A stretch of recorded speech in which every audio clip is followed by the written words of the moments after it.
Yeah, you gotta get something better as well. I don't drink Jack no more, my guy. You get Gentleman Jack, you call it. Gentleman Jack, you got it. That's pretty good, dude. Or you can get I can't deny it. cola. You get some cola. Would you want me pushing in me to devastate? Or if you get some fucking Patron. Want me to kill somebody? No, I drink tequila. Like 1800. I can't drink tequila. It makes me violent. Really? Yeah. It makes me happy. It makes me violent. I can't drink it. See, you and I are different. I get a happy drunk no matter what I drink. Any kind of tequila do makes me violent.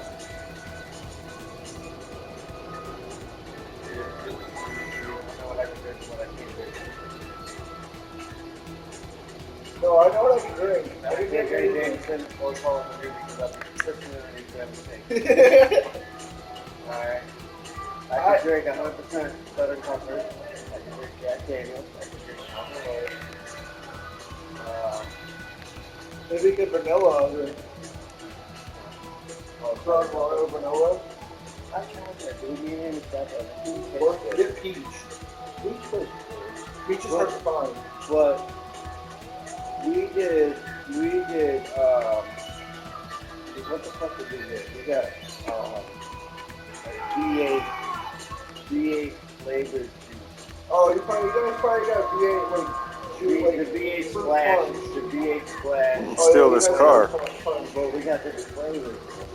We did it with that, and it was actually fucking pretty good. I could do that. But see, I want some other good shit. I don't like this shit. I'll park this car over here. I don't drink that hard. I'm at home, I'm drinking out of the bottle. Why can't you just do regular fucking Carl Wood? Because regular car is boring. Huh? It's boring. You got stuff. Oh, what the fuck? I don't Crown know. Royal Dr. Pepper. We get Dr. Pepper. You can fucking have Crown Royal Dr. Pepper, and I can just have Crown Here, Royal. you know what? I will go to work Wednesday, because I work Wednesday. Oh, it's gonna be a weekend anyway. I know. But I'm going to go to work, I'm going to tell you what we have, and I'm going to tell you what I like. That we have at work. You gotta take a list and then send it to me? Yeah. That's what you're saying? Yeah. Okay. And I don't know everything you're talking about. I don't know what the price of it is. None of the stuff I like is cheap. Mine's always middle class or top shelf. Well, Jack Daniels is good. Yeah. You can get a fifth of that. Like Like Patron, $24.95. Patron, top, like little shells.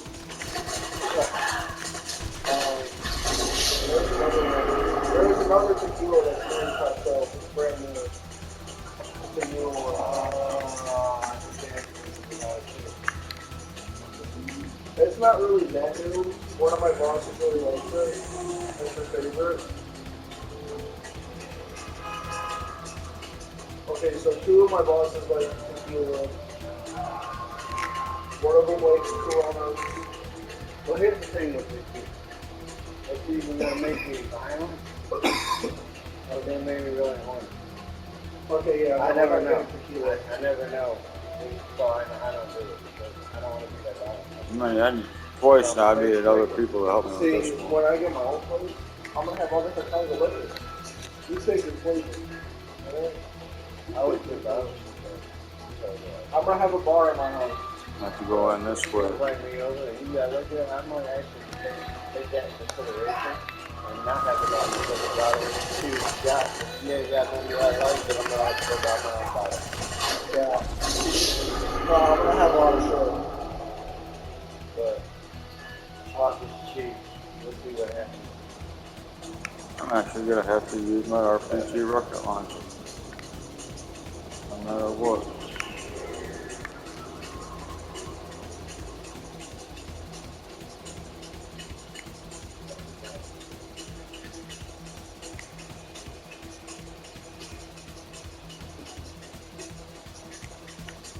what I had to do to recover my stolen goods.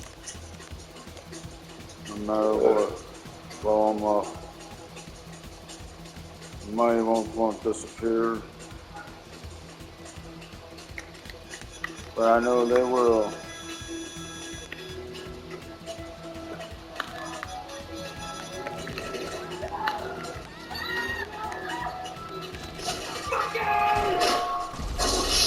Okay, I can't even get close to it. You want it there?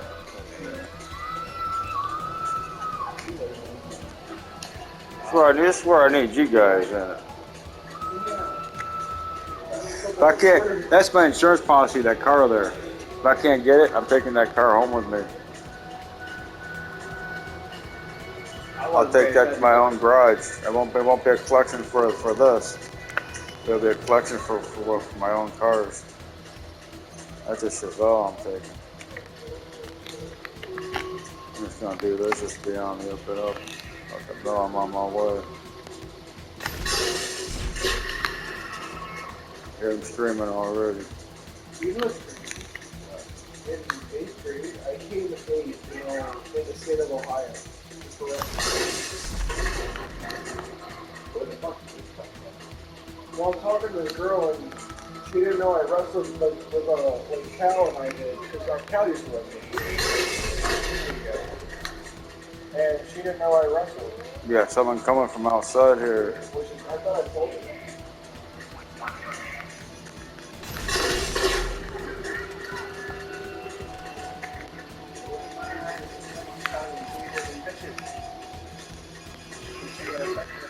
That was from her. Who was the other one? That was the one.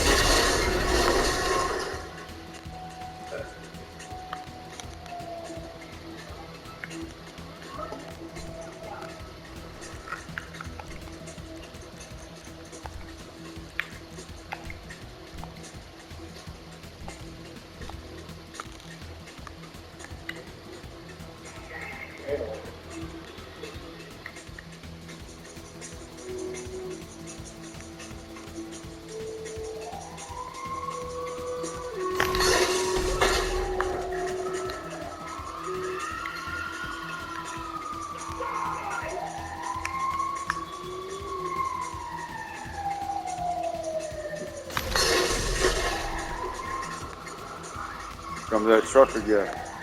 Or gang of cars. Oh, it's over with? But that truck's out there still. Oh, it disappeared. There's the fire truck.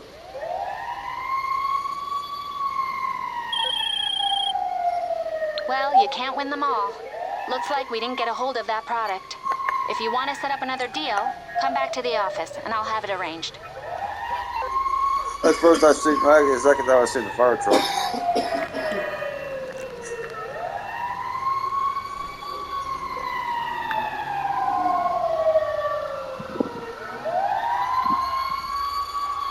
I'm about to torch the guys.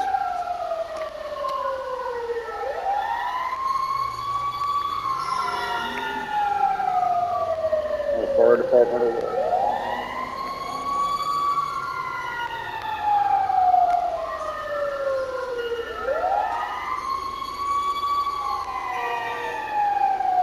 I'm gonna drive the car away. No, the other car's. The other car's burned out. Put out. Do that? If I play for a little bit first, some bitch yeah, I'm gonna play for I'm gonna fucking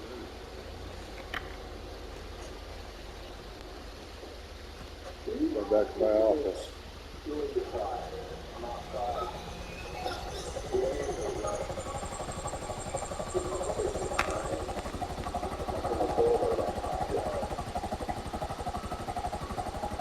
Actually, I need to go back to my nightclub.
Yeah, I got two of those cars with girls on them now. If you see the other one, I got it a little bit different looking, but I got the girl on it. Different motor, I upgraded it. With the other one, I have to upgrade the motor, but both of them got different motors. I'll go to it.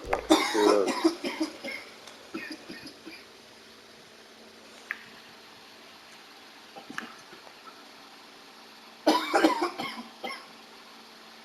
I'm ready to play some music. Here's my Trans Am. Here's the other one with the girls. I got two of them now. This one's got the newer motor, the other one's got the older, so I got to upgrade them. The other one's got the camo where the other one doesn't.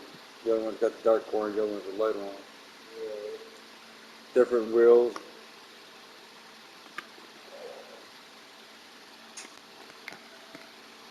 But yeah, they both got the brown bubble brown helmets on them.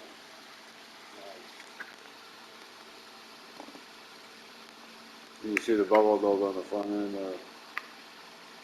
And my other car back here got it.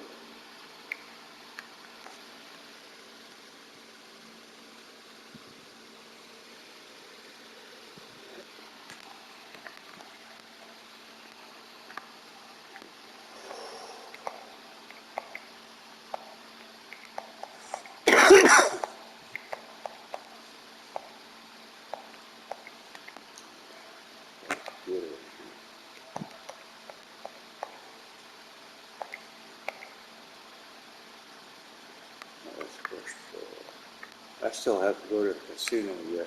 Spin the wheel.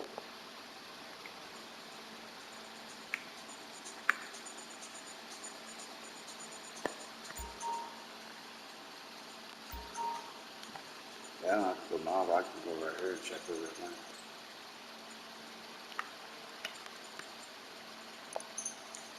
After there is gone down, I gotta get it back up.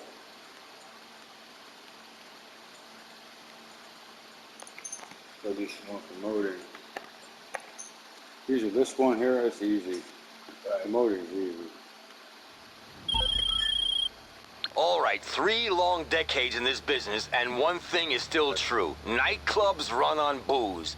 And no matter how much we charge, the cheaper we can get it, the better. Bring in the shipment of champagne I've located, and I'll make sure we've got people here to drink it.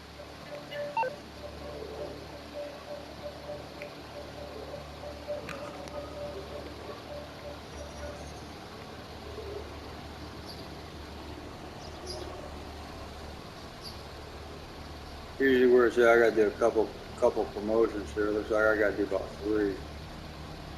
I'll be up for a little bit.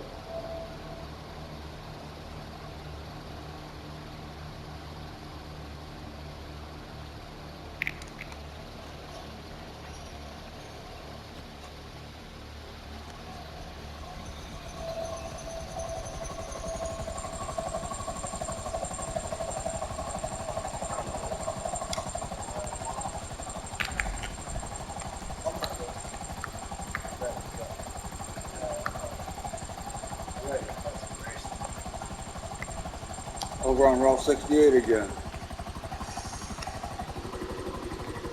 Always Route 68.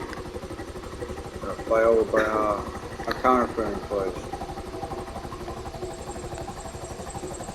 Opium Heights, you see that?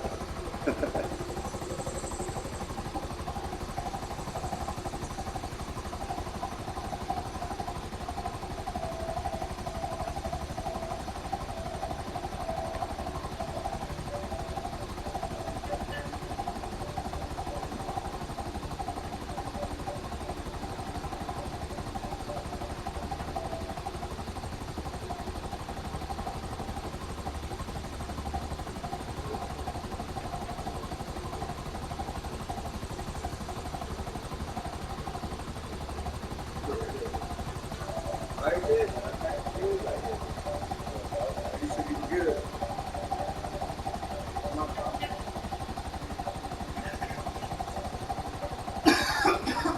Oh, my hands are full. Yeah, time limit. Can you drive? Yeah, I'm driving. All right, give me. No, that's all right. I want to go home for some racing. 4 years. You got this on your PlayStation? You guys gotta join me on here. I got Need for Speed. I got. I know, but I don't like. I need to get both of you on here. Yeah, you know there's car meets in this game. You can race in this game. Yeah, there's all kinds of stuff, yeah. It's not just roaming around killing people. No, there's all kinds of tournaments on here too. There's a lot of tournaments on here too. Yeah, I'll show you. That stadium you see there, that's where all the arena stuff is at. Yeah.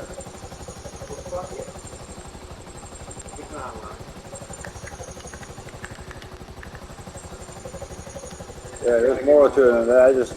This year when I'm by myself, I'm trying to get stuff gathered up right now before I go any further with stuff like that though too. Yeah, I got one car now. Brown one has a nice big, nice wingtip to it now.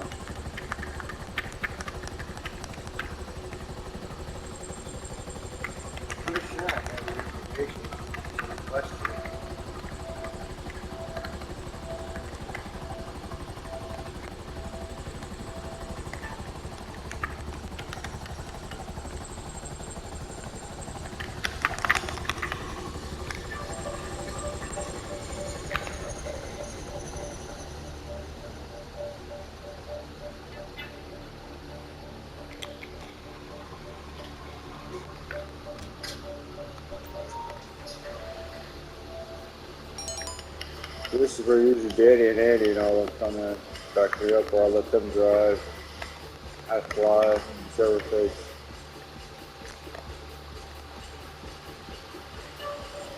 Alright, I gotta take the back road. I want to go home and do some racing. Okay.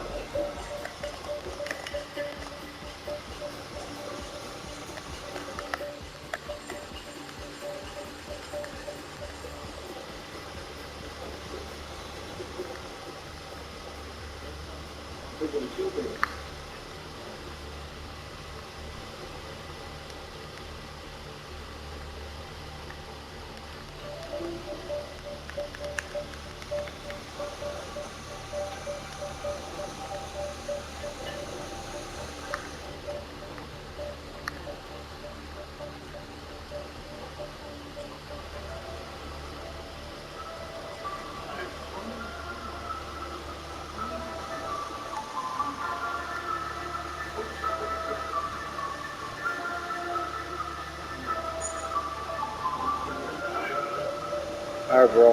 I'll see you later.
Fantastic. Champagne is gonna flow tonight. Hey, I know it's tacky, but I'm the king of tack.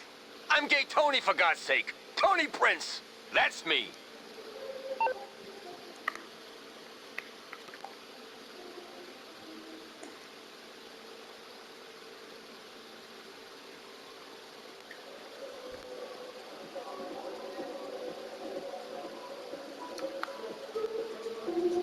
Hey, partner. What's up, buddy?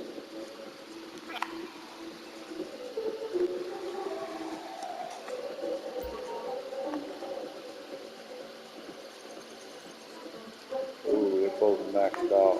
All maxed out. Holy shit. 120,000.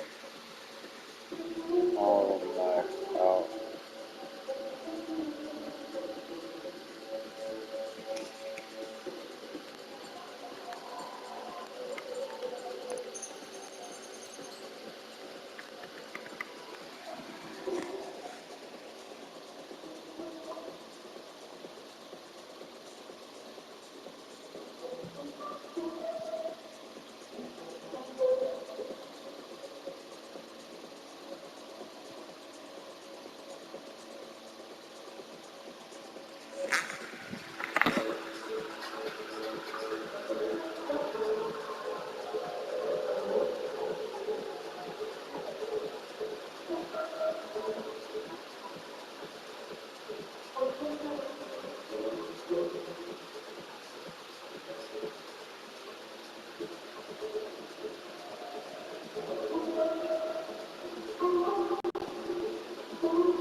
There were Irish allies of the Bruces who had convinced them that this would work. The Irish wanted the English out. The Irish had proved themselves incapable of uniting behind any one figure within Ireland. And so the best thing, therefore, was to get somebody from outside Ireland behind whom they could align. It's an interesting part of the history of Ireland and Scotland. There are cultural links, there's no doubt about that. But really, it's a significant political leap between with Edward coming over and claiming the High Kingship. And you could say it was misguided, you could say it's political sleight of hand, you could say a lot of things. But really, I think it does indicate that there's a recognition, even though he's a politician, there is a recognition that there's a possibility here that there's something he could build on. The strength of the cultural ties was enduring and had been known on since the early Middle Ages. The Anglo-Irish had been completely taken off guard by the invasion, and were even slower to react. The English king told his representative in Dublin, Edmund Butler, to gather the Anglo-Irish lords and raise an army. The most powerful of these lords was Richard de Burgh, the Earl of Ulster. He was also Robert Bruce's father-in-law.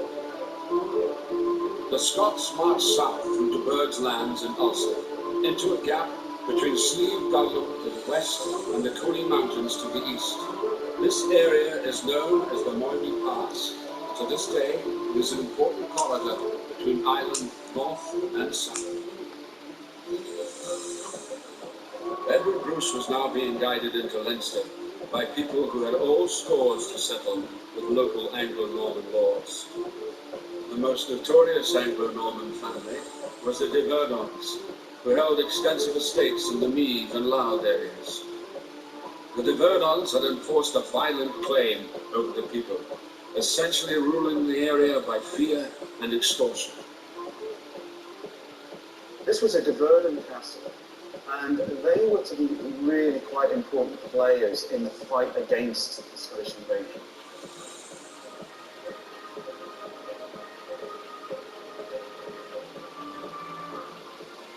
The feudal system is really like a protection racket. If you're a tenant or a peasant, you pay taxes or you do service to your lord. But in return, your lord will protect you. And that's what this castle is designed to do, is to symbolize that power and that ability to protect. But it doesn't really work. Bruce comes down from Ulster with his army. He takes one look at this and very sensibly thinks, we're already tied up with one siege at Carrickfergus. This place looks pretty impregnable. We'll give it a swerve. So they just leave it. But there's more than one way to skin a cat. And what they do is they burn the nearby town of Dundalk. And that demonstrates to the local population that their lords and masters no longer have the ability to protect them. And it does exactly what taking that castle would do, but it's much easier.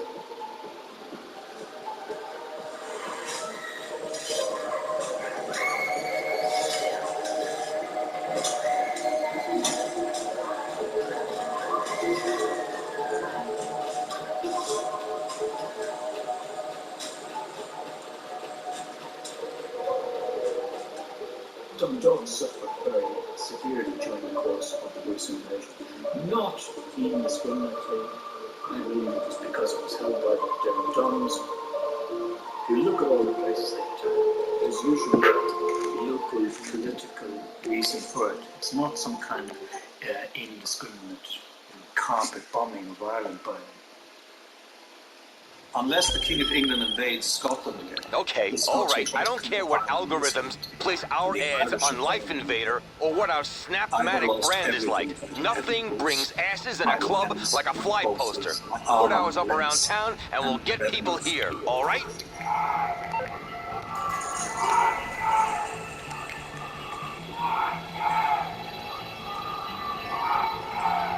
There was very little concerted opposition to Edward Bruce to begin. But by the end of his first summer in Ireland, the government was beginning to get its act together, and it realised that they would have to get an army and march after him and try and meet him in the field.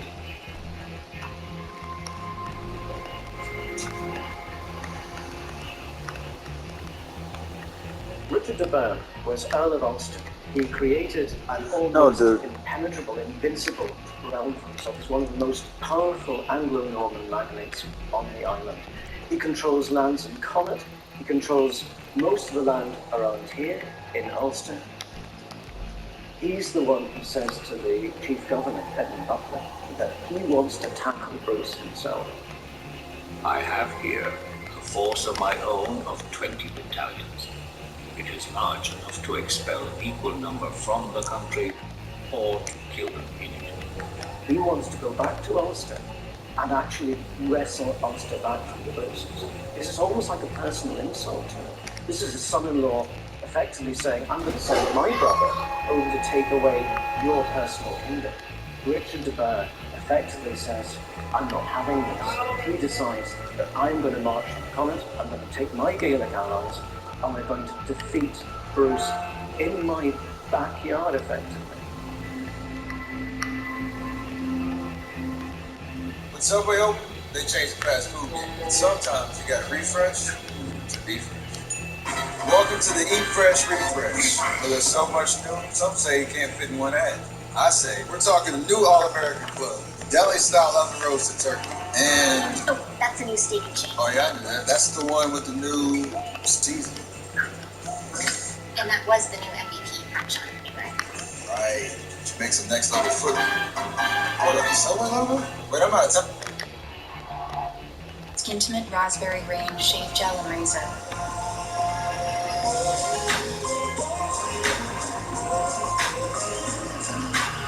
A sense-stretching shave experience that loves your skin. Skintimate, be good vibes. Get ready. It's time for the savings event of the year. The Home and Auto Bundle Extravafesta Save-A-Thon. And this Home and Auto Bundle Extravafesta Save-A-Thon, there's no telling what in my bundle. Home and Auto Bundle Extravafesta Save-A-Thon. Bundle cars, trucks, colonials, bungalows, and that weird hut your uncle lives in. So strike up the Home and Auto Bundle Extravafesta Save-A-Thon band for the deal that started forever ago and will probably never end. Home and Auto Bundle Extravafesta Save-A-Thon. Stay with me. Home and Auto Bundle. No one's leaving till you say it right. Home and Auto. Even at home, we explored all kinds of places, from Couch Cove to Mount Staircase. Ready to travel wherever your imagination might take you? Book an American Airlines flight on AA.com using your MasterCard, so you can plan your next adventure and start something priceless.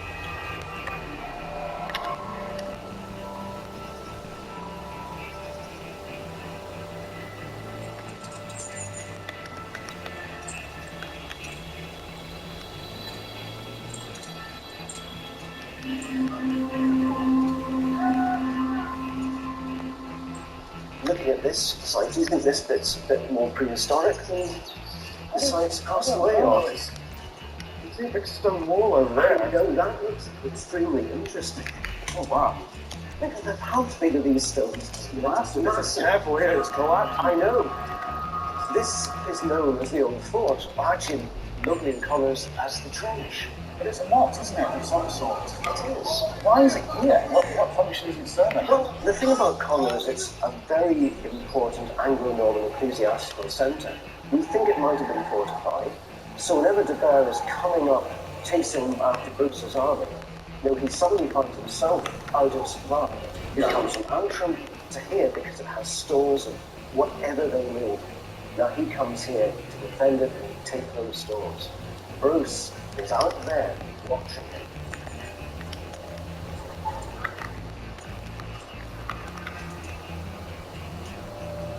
De Burgh comes up here with an Irish ally, Phelim O'Connor. Phelim O'Connor, however, halfway through this campaign of chasing up the Coleraine, goes back down to Connacht. So De Burgh is actually left high and dry. So Philip Marlborough actually organises Scots to go and wave banners and taunts the Anglo-Normans to come out and chase him, De Burgh sees the banners and they go out in that direction and they're hitting the flank, and then Bruce sees the battle and suddenly joins in. They refer to this battle as being one of the bloodiest of the campaigns, the field wet with blood. It says, as an archaeologist, this is really interesting. It says, the field was wholly covered by weapons, arms, and dead men.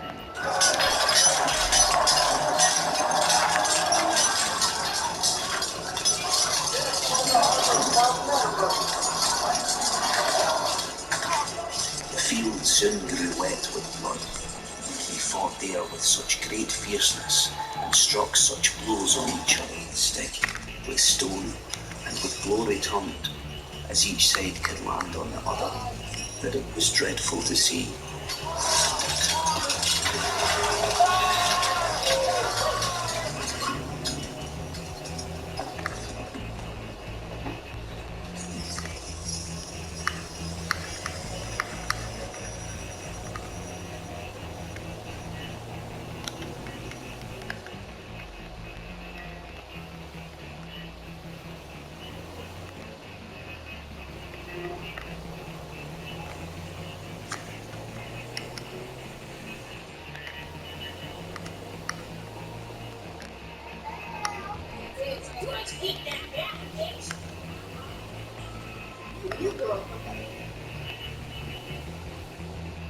De Burgh is the most powerful lord in Ireland.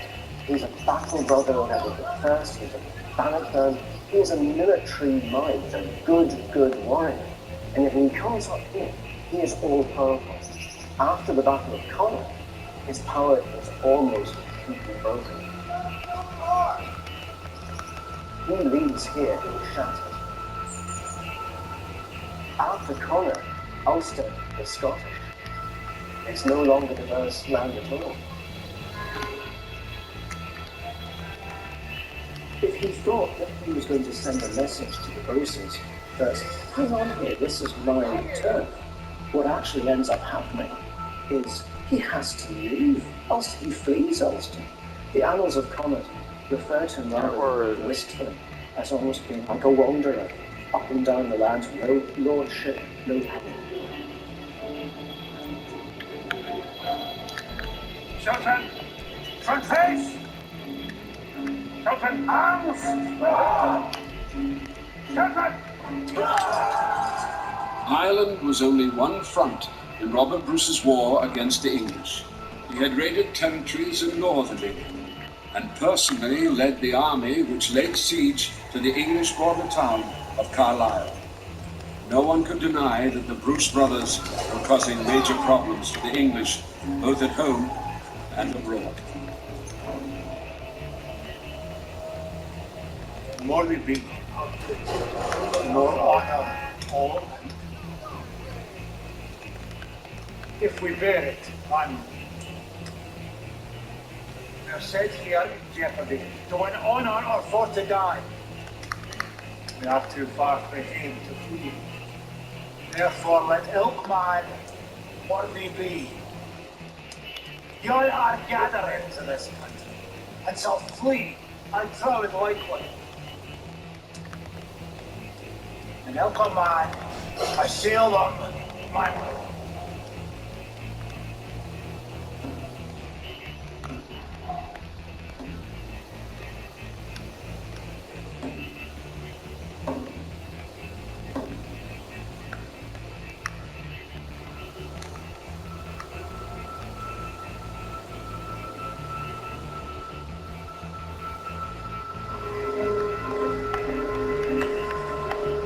Soon after he arrived, Edward Bruce had himself proclaimed High King of Ireland.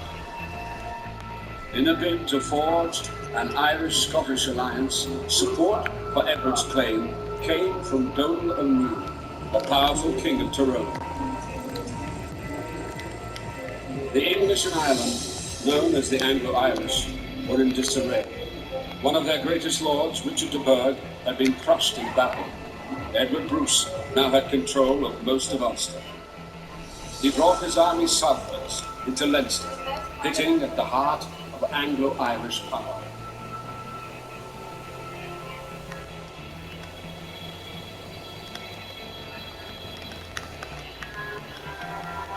Winter 1315-1316, the Scots are in a position where they're actually on the threshold of sweeping everything away in front of them. You can't stop the Scots. They've had no serious reverse.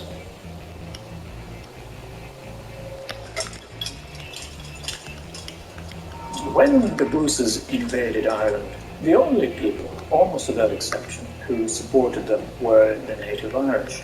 The reason being that if you were a member of the English colony in Ireland and you joined the Bruces, that made you a traitor. So there was very little support for them in Anglo-Ireland. Overwhelmingly, it became a war between the English in Ireland and the native Irish. And they only had the backing of the native Irish.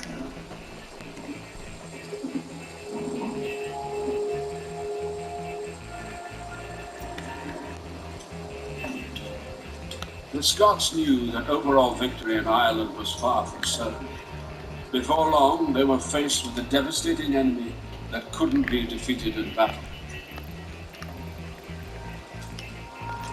There in the shoreline, as if the spirits of our fallen folk were imploring for empty hours to pour out gather stores on their unsheltered heads, threatening us with ruin. Heavy rain had been falling in May 1315, the month in which the Scots arrived in Ireland. All summer long, the country was plagued by the worst weather seen across Europe in generations. When the time came to gather what was left of the harvest, the reality was bleak. There would not be enough food to last the winter. This was the beginning of the Great European Famine, one of the worst natural disasters in the continent's history. For the early years of the 14th century, Europe is subject to a series of crop failures, and that culminates in the Great Famine of 1315 to 17. Life was pretty difficult in general in Ireland. By the time Edward Bruce arrives in 1315, the population would probably have been substantially weakened. It's a poor country. People are subject to, I suppose, the iniquities of war all the time, whether you're in a Gaelic or an Anglo-Irish area. Edward Bruce comes in here to a country where it's not exactly optimum conditions for the population at that time. In fact, it's going to become very difficult very quickly from 1315 to 17. Many afflictions in all parts of Ireland, very many deaths, and many strange diseases, murders, and intolerable storms as well. I think it's very telling that a number of the Irish annal sources from the period and later actually blame the famine itself on the presence of the Bruce army, that somehow they've caused it or worsened it, although they also criticise the English forces for adding to it too. So there's certainly a sense in which for the ordinary populace that the two are run together. Four horsemen of the apocalypse, war and famine. Here's two of them being visited on us at the same time.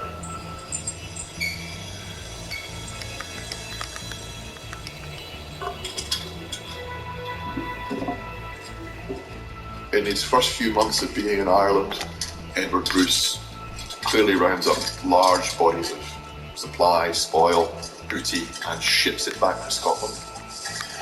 And it may be that supply was a central motive to going there in the first place.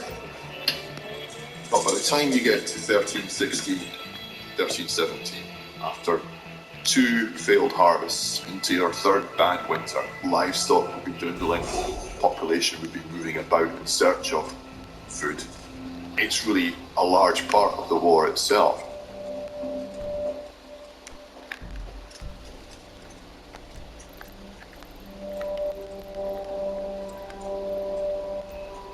We left nothing but the harvest of the charred desert that was now the bitterness of dust and ashes.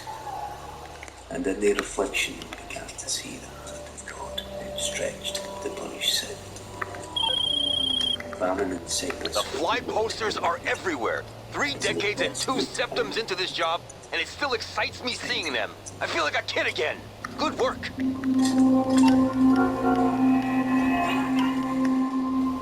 People in the Middle Ages understood their place in a way. That's the way the system worked. So if you were born into poverty, you could look forward to an afterlife of heaven. I mean, that's what was sold to them. That keeps you in your place.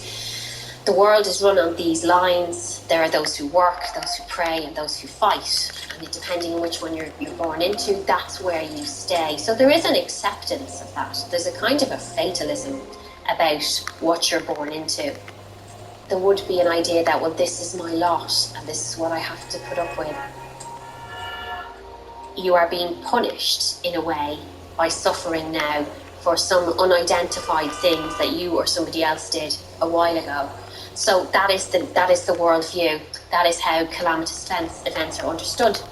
Like Bruce invasion, like the famine, like the Black Death that follows nothing. Even at home, we explored all kinds of places, like Couch Cove. Book an American Airlines flight on AA.com using your MasterCard, so you can plan your next adventure and start something priceless.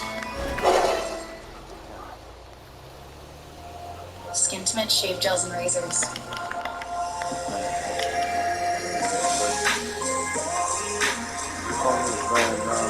A sense-drenching shave experience that loves your skin. Skintimate, be good vibes. Subway has so much new, I couldn't fit it all in the last ad. Yep. So let me finish this. There's new hickory smoked bacon, fresh mozzarella, smashed avocado. You know what? There's a lot. But it all makes a better footlong. Can I get a word in? Sure, take the tagline. Because You got to refresh to be fresh. It's the Eat Fresh Refresh at Subway, and they're refreshing everything from how they make it to how they bake it to how they bring it to you. This new Turkey Cali Fresh is incredible. Do you even eat bread? Steph, it's a commercial. Hyundai Santa Cruz versus Subaru Outback. Look what Santa Cruz has and what Outback doesn't. Hyundai Santa Cruz wins every time. That long afterwards. As the year 1315 drew to a close, Edward Bruce was campaigning in the Irish Midlands. He was many miles from his base in Ulster.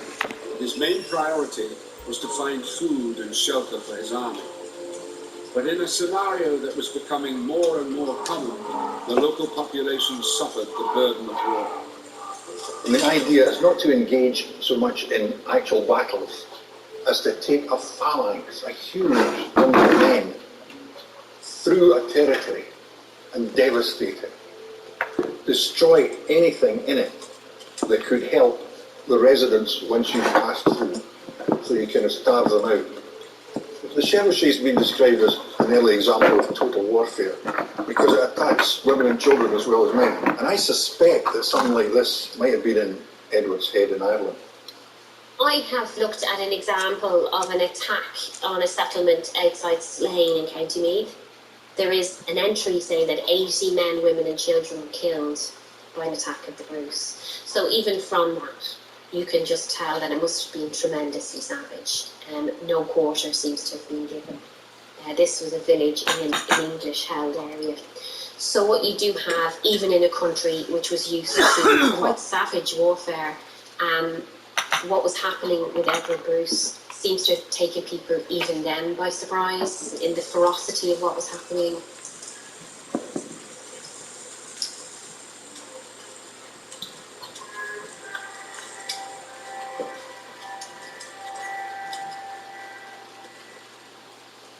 It's probably the worst time to be alive in the Middle Ages is the first half of the 14th century. It's pretty much hell.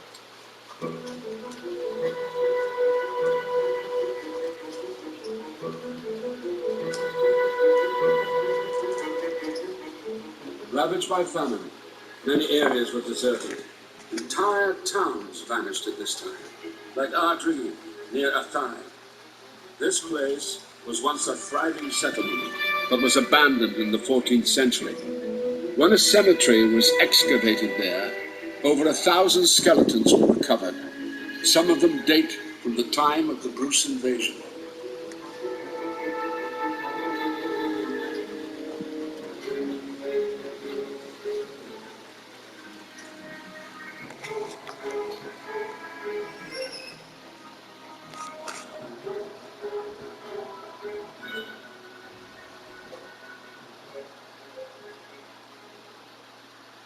During the course of excavation works here, over 1,200 people were found, so a full medieval population. And we know this is actually an area that the Bruce army passes through because they go through Athy and the surrounding area, so it was an area that would have been affected, without a shadow of a doubt, by the wars.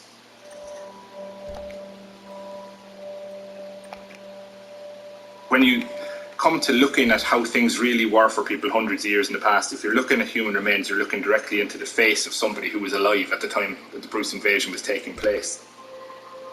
The types of injuries that they sustain are practically unimaginable to us now. The tough aspect of their lives is just quite incredible. The human remains like this are like a storybook of people's lives at the time. Here we have an individual that is male and aged between 35 and 45 years of age at death. Evidence of interpersonal violence would be evident by the presence of sharp force trauma to the skull, which we have here in the frontal bone. Comes in at a point which has sharp edges on each side, which indicate it may have been a sword, and it comes to a point just above the eye, which narrowly misses the eye. So here we have the frontal bone which has the orbits of the eyes here and here, and this is the ear. This male was probably facing his assailant, and a right-handed attack has come in, probably from the sword, and it's swept in like this. This sharp force trauma, it probably exposed the skull. This individual is incredibly lucky because he survived this blow, and as well